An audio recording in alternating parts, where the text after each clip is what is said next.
Hi and welcome to my channel. I'm Melanie.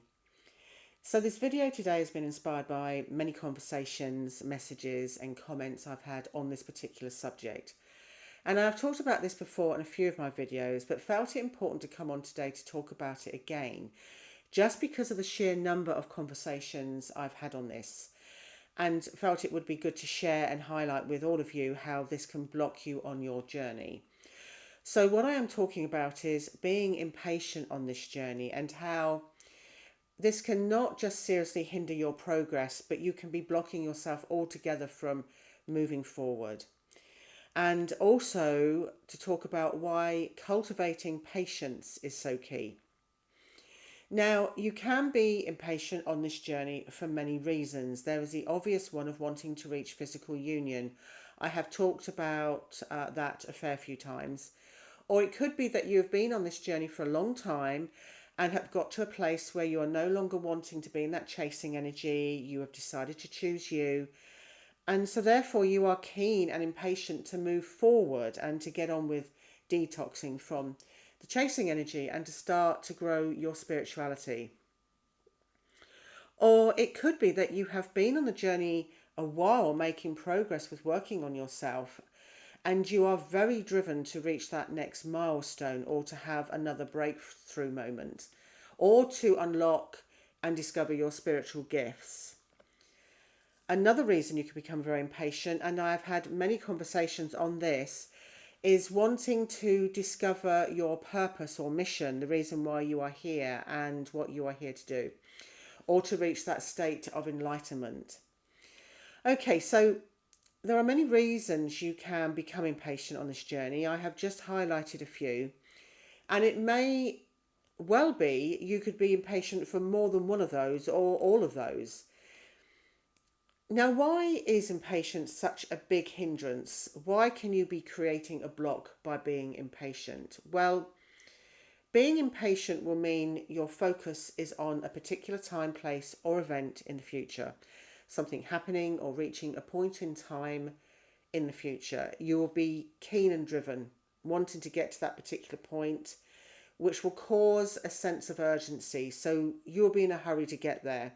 And what this means is because you are so focused on the future and you are maybe getting caught up in the outcome or the details, it can cause you to become frustrated or agitated at times because it is not happening quickly enough.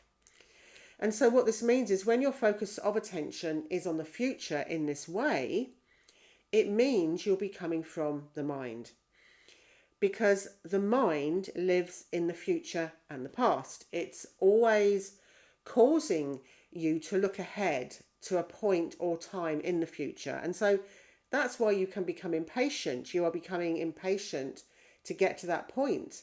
And of course, what it also means is by focusing to this extent on the future, you are not in the present moment. Your focus isn't on where you are now, being appreciative of everything that you have in that moment. You are not in touch with or aware of everything around you and how you are feeling in that moment. And because you are not present in that moment, it means you are also not in soul.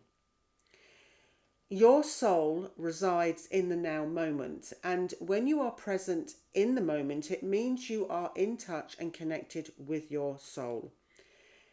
And so impatience dissolves. Now, I'm not saying that you can never think about the future, because that wouldn't be practical living in the 3D like we do.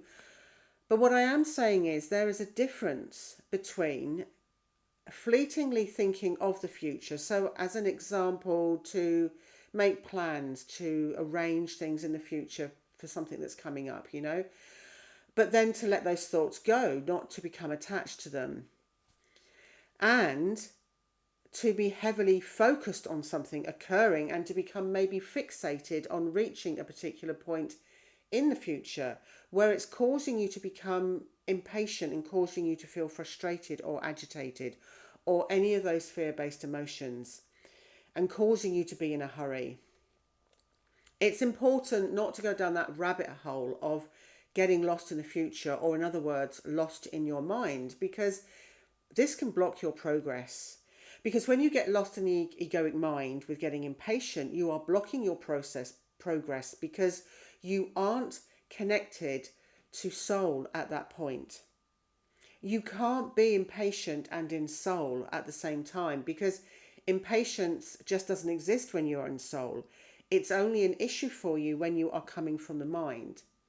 It's also important to mention that you may not even realize you're being impatient because being so programmed like we have been throughout our lives, we have been conditioned to believe that being driven to do things is a good thing, to focus on an outcome and to work and strive towards that is good because that's what we believe is how we make progress, which not only can cause impatience, but which can also cause you to become attached to an outcome or to have expectations.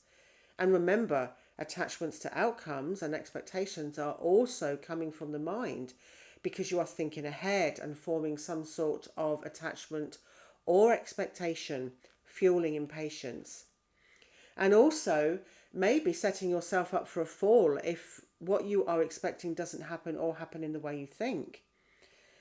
And so, if you are driven to reach a goal or particular point in time, and maybe you're having expectations and it's causing you to become impatient for that, you could well be blocking yourself from making progress because you could be confusing being driven in that way for making progress. And becoming impatient for something on this journey will always keep it out of your reach. It's important to remember that this is a spiritual journey, a journey of your soul, and this hasn't got anything to do with the mind. You won't be able to make progress coming from the mind because not only is the mind limited and so it doesn't understand this journey, the ego is attached to the mind and the ego is fear-based, which is why when you are overly focused on the future and it's causing you to become impatient, you will also feel frustrated and a sense of urgency or any of those fear-based emotions. And this is how you are hindering and blocking yourself because you will just stay stuck in fear and lack. And of course, all the time you are in the mind, you are not connected to your soul. To make progress on this journey, you have to get out of the mind and connect with your soul. So that means letting go of impatience and instead embracing patience. Embracing patience on this journey is about allowing and trusting, to allow the natural flow of your life to guide you and to trust in that, to trust in what is yours is already yours. Yes, it's natural to want to make progress and move forward, to grow and evolve, and after all, that's what this journey is about. However, you make progress on this journey by not being driven to succeed and becoming impatient, getting caught up in the mind, by having expectations and overly focusing on the future, causing you to feel agitated, frustrated, or even angry. Because impatience can cause you to feel all of those emotions and more. It will cause you to fear and to feel in lack, and that will cause you to block yourself. You make progress by slowing it down and not being in a hurry to get to a place or point sometime in the future, trying to make it happen as quickly as possible. You make progress, you move forward and make those shifts by cultivating patience and practicing presence, by becoming aware of those thoughts that will try to entice you to go down that rabbit hole of your egoic mind, and then to choose to bring your awareness back to the present moment by connecting to your soul. Being patient is about allowing your life to unfold as it was intended and being in flow. It's about surrendering to what is, trusting in divine timing. And you will make far more progress this way because you are allowing your soul to guide you. Anyway, that's all for me today. My website is there for anyone interested in having some more help and support through my one-to-one coaching. I also offer a free discovery call in case you are not quite sure if coaching is for you. If any of that interests you, head over to my website. The link is in the description below. As always, thank you so much for watching. Sending so much love and blessed be.